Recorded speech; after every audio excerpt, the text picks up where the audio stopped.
as we're continuing to figure out just how the House versus NCAA settlement is going to unintendedly impact college football and college athletics, I thought it was interesting that Nick Saban and Deion Sanders gave a take on what they think should happen next to try to protect the future of the game. As you very well know, both of these men want more regulation and want more structure. Let's talk about what they said and why I think what they're saying really does make sense.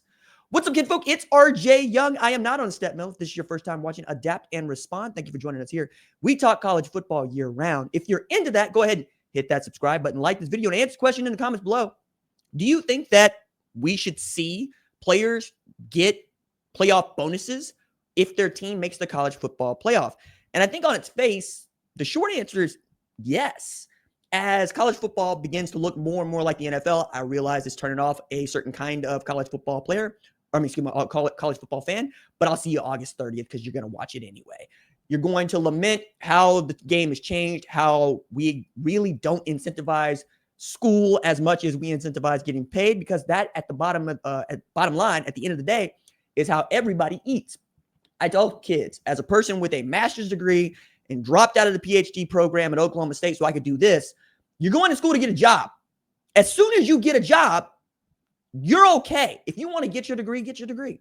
But as we get players that are making generational wealth and really able to take that money and be smart about it, you're getting your college diploma because it's about your personal growth and self-empowerment and what you told your mama you was going to do.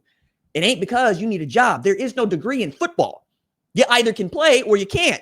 And a prerequisite for getting to the NFL is getting through 3 years of college football, right? So college and football, college football. There's a lot that they have to juggle. There's a lot that they have to maintain. There's a lot that they have to keep up. But it's no different in the NFL. If you get in trouble in the NFL, you're in trouble. You get in trouble in college football, we'll see, right? For instance, if you are the kind of dude that should not be getting no massages, Justin Tucker, Deshaun Watson, we need to figure that out in college before we draft you and give you all this money. And they're like, well, now you got to figure it out in high school. Yes, that means that you have to be much more diligent in how you are already proofing the guy you want to go get. And that's no different than what we were doing with high school football anyway.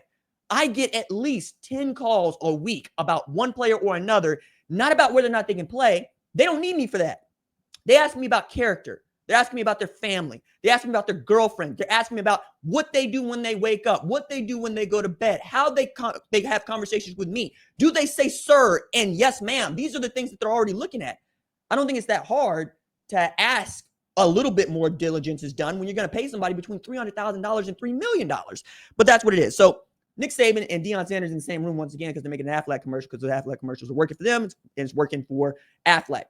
But as we're getting to the $20.5 million that is being divvied up among the biggest college football programs, and revenue has become more of a problem for college athletic programs than it ever has been before, because before you never wanted to show that you were going to make a profit. Now you're making a profit and you got to pay that out. So you need to make more money than you have in years past so you could satisfy the need to pay players. There are those that have already said we're not going to pay whatever the highest market is. I mean, nobody wants to do that. It's bad business. So when you say that out loud, I'm learning that you're learning you are really new to business. I run a business. There's profit, there's losses, there's what you're going to pay, there's how you're going to pay it, there's what you're going to invest in, there's how you're going to invest in it. I think that Prime is onto something when he says, look, we've forgotten amid all the hype and name, image, and likeness that there are only 3 or 4 players you might know their name, image, and likeness. Otherwise, you're just giving people money. Yes, you are, which I don't think is that different than being a, shall we say, National Merit Scholar who is highly wanted, highly recruited by Harvard, Yale, Oklahoma. At one point had the most National Merit Scholars per capita than anybody else in the union. You're going to pay out the receipt of whatever it is that they're not paying for, and that's called their money. They get to do with that what they want. I don't think it's any different for college football. Saban said for years and years as coaches, and when we were players, we learned this. We are trying to create value for our future. That's why we're going to college, but it's not just to see how much money we can make while we're in college. It's how does this impact your future as far as our ability to create value for ourselves? Look, dog, once again, you went to college because you needed to be a football coach. You were going to be a you were going to be a car salesman. That was what Nick Saban was going to do after college. He was going to go sell cars. He needed to make some money. He says this out loud.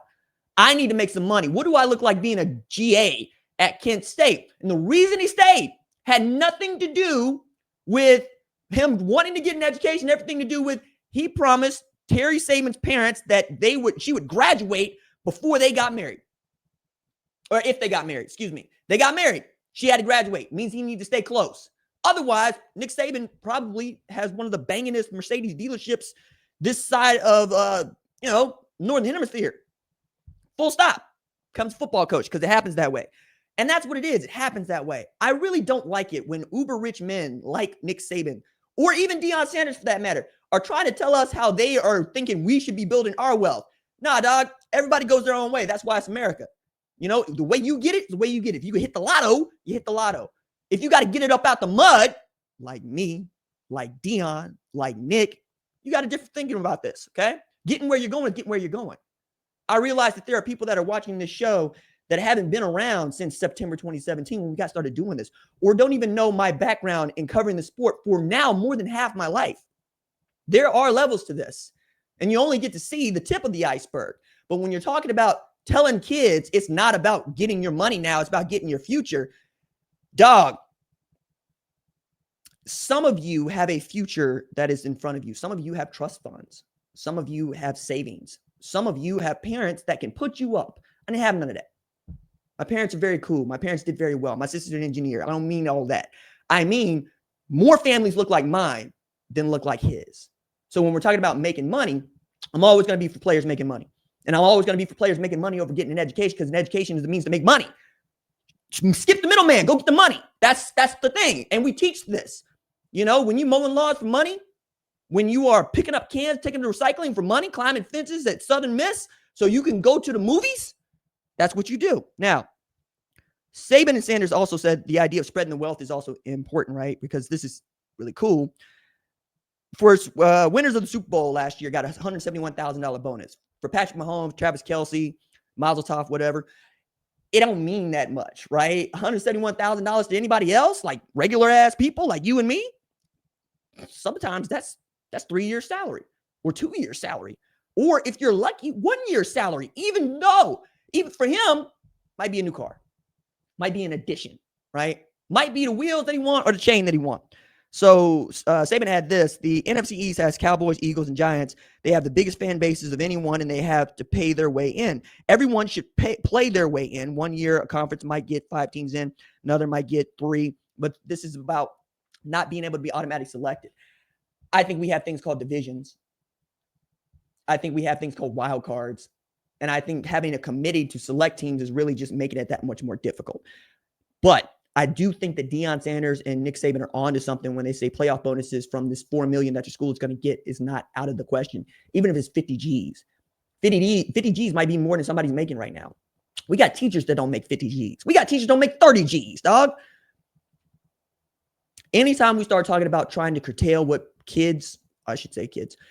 what players are doing with their money, I got a problem. If you are 18 years old in this country, you can be handed a firearm and go defend it. As long as you can still go defend this country at 18, you can make money hand over fist at 18 too. I'm not going to ask you to risk it all and not reap the rewards when it's time to reap the rewards. I'm equating those two things because 18 is 18. Some of us go into the military. Some of us enlist. Some of us get to play football and make a lot of money. The world ain't fair. It ain't fair. It's never going to be fair. But for you to act as if this is a new thought, I wonder at all, what are you thinking about?